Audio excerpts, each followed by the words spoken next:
Today we are at the 24-mile marker of the main channel, the Westside, Sunrise Beach, back for another local interview with my good friend Kevin Wood, who's also a real estate agent. And today, this is going to be a fun conversation because we are going to talk a little bit about some of the history of the lake. We're going to talk about the West Side, all the places you should be going on the West Side. If you've been watching these videos, you've been seeing these interviews, I don't think one person has mentioned any bar or restaurant on the West Side other than the Cave. That doesn't really count. It's brand new. This is my buddy who knows, to me, more about the lake than anybody that I know, and I always enjoy having conversations with him. So Kevin, let's start with, just like I do every interview, what made you start coming to the lake? When did you start coming? How long have you been here? And you're a full-time resident. Well, I was born in Buffalo, Missouri, which is just west and south of Warsaw. Grew up in Chicago, ended up in the Midwest when I was a teenager in central Illinois. Moved to St. Charles County when my son was a year old in 1981. Moved to O'Fallon, Missouri. There were 3,900 people living there. When I left to move to the lake, there were 95,000. It was getting a little bit too crowded. Always loved the lake, always loved the water. Started coming down here in the late 80s. Decided that this is where I wanted to retire. This is where I wanted to live. So 12 years ago, I moved down here full time. I lived in a condo in Osage Beach. Looked around, found a house in Sunrise Beach. Great house, great structure, right out of the 70s as far as the interior. So I've been working on the old lake house for the last 10 years. I was here 10 years in June. I love it. So I want to ask you a question. What was the lake like in the late 80s when you started coming down here versus what it's like today? A lot quieter. A lot quieter, a lot of gravel roads, a lot fewer restaurant choices, a lot fewer shopping choices. Back then, the big grocery store over here was Paul's. Now there's, Woods and Hy-Vee and Deerbergs, and so it's grown a lot. It's gotten busy. The community bridge and bypass on 54 really helped the growth. So it's been an interesting experience to watch the lake kind of grow. So I get a lot of comments on my posts about the Lake of the Ozarks about how it's changed, right? And there's a lot of old schoolers, as I will call them, that don't like the change, don't like the evolution, don't like the growth. What is your opinion on it, having experienced it in the 80s versus experiencing what it is today? It's changed. You can't stop change. It's a wonderful place. It's a wonderful recreation area. It was undervalued for years, and it was a quaint community. But the bigger the world got, the bigger the lake got, the bigger the boats got, the bigger the houses got, the bigger the roads got, the bigger the shopping got, and we're here today. Yeah. So it's not chasing you out. No. They call the West Side the quiet side, but I don't know if it's so quiet anymore. Well, and so for those of you that are familiar or not familiar with the lake, you might be familiar with the restaurant Paradise. Kevin is in a cove right here, and Paradise is just right around the bend right here. So you could literally almost throw a stone and hit it. If I flew a drone straight up, I'd see it. Yes. It's right there. You probably can hear the music from Paradise. Occasionally. It depends on which way the wind's blowing. Got it. All right, so I describe you as a historian, and that's probably, you probably are a little bashful about that, but in my opinion, only because I've had so many conversations with you over the last 12 plus years, because we've been coming and hanging out with you for that long, is you know a lot about the history of the lake. And so we could spend hours talking about the history of the lake. So I want to have you focus on two interesting fun facts that maybe this audience has never heard or known about the Lake of the Ozarks. Well, before the lake was built, Osage Beach was called Zebra, Missouri. Zebra. zebra, like in the animal zebra in Africa. Okay. After the lake was built and filled, and the name was changed to Osage Beach.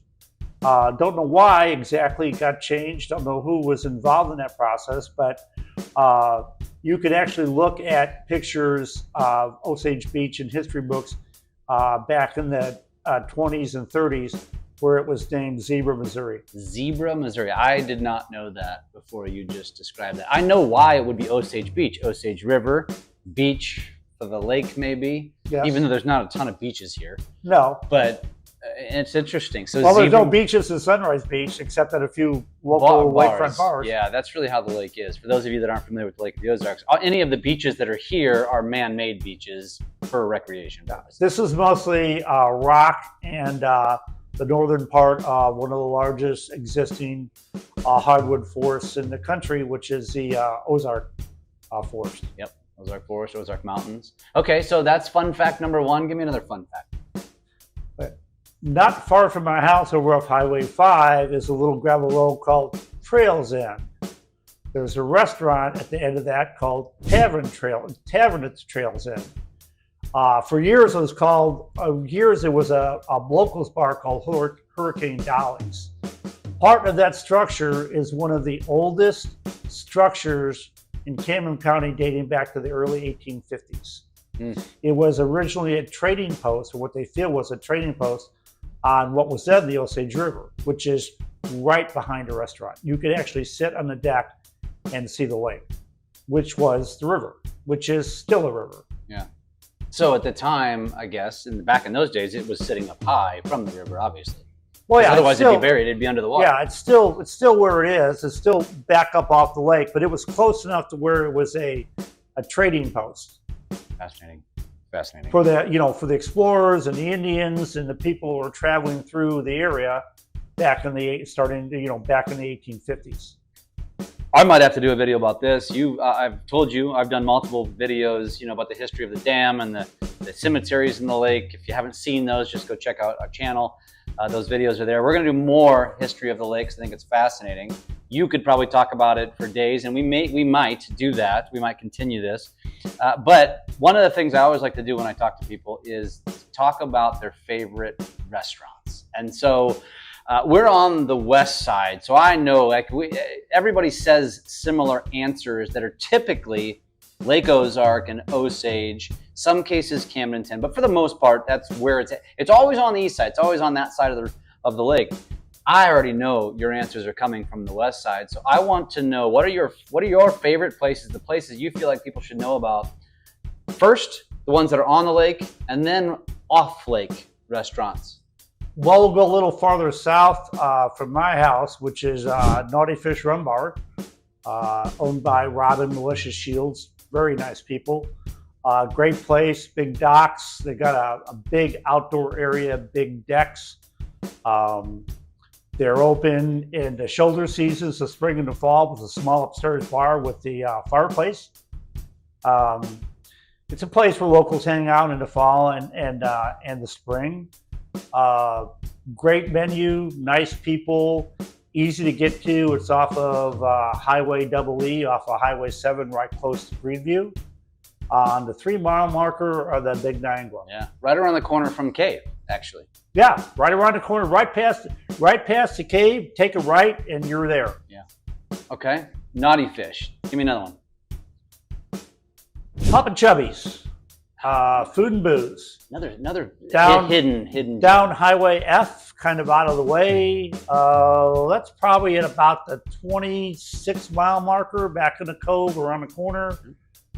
Big campground, rental cabins, the nice large inside area that's air conditioned, outside area, large covered outside area, sand beaches for the kids. Yep. If you're a Chicago native or Northern Illinois native, Chicago style hot dogs, Italian beef, yeah. Good pizza, Polish sausage with onions and green peppers, and a lot of other things on the menu. Fried shrimp and stuff like that. So catfish, I've got to have catfish. So that's a great place. And that one, by the way, is right across the lake from Margaritaville. So that's a good right good across the landmark. lake. If you But come on deep the in a cove, you'll never see it. right, you got to go. You got to go into the cove and go back all the way back down and to the right till you see the water gets very shallow down there in the spring. So be careful. My other favorite lakefront bar is one right around the corner from me, about 5 minutes from my house, Lake House 13. Very nice people there, Dustin and Shannon racing. You'll know they're there when you pull up and see the 8-foot Sasquatch by the front walkway. They have a large inside area, a large outside area. They always have live music, great people, big menu, good pizza. That's a place I highly recommend. I've never been. Oh, Never you been got to there. go there. I You got to never go to been. Lake Custard. Big, if you're a Chiefs fan, big Chiefs bar. If there's a Chiefs game on, whatever day it's on, if you want to go watch a Chiefs game, you better get there early because it's packed with Chiefs fans. I know. We're a little rabid down here with our Chiefs fans. That makes sense. And we were even when they were bad, which they were for a long time. Yes, they were. Other lakefront bars, right around the corner is, well, right behind me is Paradise. Paradise, yes. The best views in the lake. Yes. I agree. Go into Paradise, a lot of stairs, get down there, go up to the top bar on the north end of the restaurant, and you'll see almost all the way from Osage Beach down past Margaritaville. Best views on the lake. Yes. Really good food. Try the Sloppy Joe dip. Very good. Never had that. And I've been to And when you're Paradise there, many times. say hi to my friend Mariah, one of the bartenders. And my advice on Paradise is it's my favorite place to go the Friday before the shootout, which we at the time of this interview is Thursday before the shootout, so I will be there tomorrow. So if you're watching this and you like the shootout and you like to watch boats go by, I think the Friday before the shootout is probably the best day of the year to go sit at Paradise for a couple hours and just take it all in. Or go there on any Friday night and watch the big boats try to park. Also, That is entertainment value at its best. also, I love it. All right. Many divorces have happened there. If you've known a boat, you know exactly what he's talking about. Now, off the lake. Oh, wow. Well, my first would be Fat Sales up in Laurie, Missouri, owned by Shelby and TJ. Very hard workers, very nice place. Small, one of the best pizzas at the lake. Italian food, sandwiches, salads. They serve beer and wine and cocktails. Neat, clean, inexpensive, great sandwiches. They have ravioli specials almost every night of the week. If you're ever there and they have the cheese ravioli with the spicy marinara, with the olives and capers, get it. You'll thank me for it later. And it comes with a breadstick as big as my arm. Okay, awesome. Now, I've never been, so I need to. Next. Teverett Trails End. Of We course. talked about in Of history. course. Okay. John and Sherry Buchanan do a great job. They got a great staff. I have breakfast there almost every weekend. Tanya works there, a friend of mine.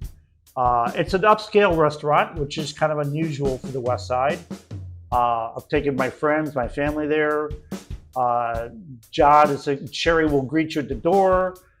John's a chef. When they bring the food out, he'll come out, sit down and talk to you. Wow. Great food, great atmosphere, and just really nice people. Let's see, across the road from there, also on Highway 5, is the Branding Iron. Been there for years. Used to be called Crickets years ago. Earlier this year, Elena Self took it over, and her and the staff do a great job. They have salad bars, all kinds of food, great fried chicken, and one of my favorites, since I grew up, kind of spent my teenage years in Springfield, Illinois, they serve horseshoe sandwiches. Ah, yeah. Okay. That's Which is that's like it's a big Springfield thing. like right? a big open cheeseburger. Yeah.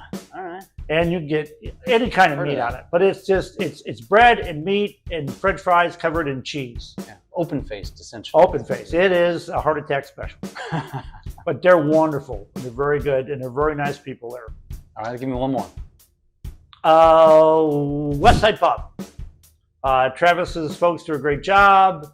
It's kind of a little neighborhood bar, pub, restaurant, good pizza, good cheeseburgers, huge chicken wings, like the half of a chicken. When you get 4 chicken wings there, it's literally in a basket that's about 3 foot long. Great French fries, nice people. If you're a bourbon guy or girl, I am. They have a huge bourbon selection. Probably one of the biggest bourbon selections at the lake, even the big bourbon bars. And where is this? It's on Highway 5, just north of the middle school. Okay. Okay. About 10 minutes from here. Okay.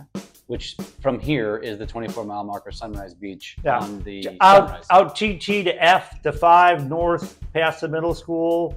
Right past the Mexican restaurant that used to be Sunrise Cantina. I can't remember what it's called now, but it's on the west side. They put a huge deck on the outside this fall or this spring, and they do Chiefs games also and beer specials but just good bar food. Yeah. And Travis is a good guy. He's friendly, and like I say, if you like bourbon, go by there because they've got about 50 to 60 different kinds. If this interview didn't make you understand what I meant when I say this guy knows a lot about the lake, I mean, just the details about every restaurant that you described. And by the way, this wasn't like practiced. I gave him an idea of what I was going to ask him, but there's not like he pre-thought about this. We literally were sitting at his kitchen table and I said, well, let's talk about this, this, and this. Okay, let's go start recording. Like, he didn't have any time, and he just rattles this stuff off. It's fascinating. It's why I respect the hell out of you and love just hanging out and talking with you, because you know the lake really well, which as a real estate professional is somewhat important. And I say that completely with a smart ass tone, because it's incredibly important to understand the lake. And there's a lot of, well, not so, well-versed agents at the lake, and you are one of them. Kevin, what's the best way for somebody to get in touch with you if they wanted to connect? I have a Facebook page, Kevin at the Lake. You can find me there. I have a personal Facebook page, Kevin Wood, public. I have an email address, kevin@yourlake.com. kevin@yourlake.com. Dude, I'm looking forward to continuing to do what we do, which is hang out, watch boats, drink some cold beers. Shout out to the Spotted Cow from New Glarus that Kevin is drinking right now. That has nothing to do with the lake, but if you know, you know. If you know, you know. About. That's right. Thank you, brother. Thank you.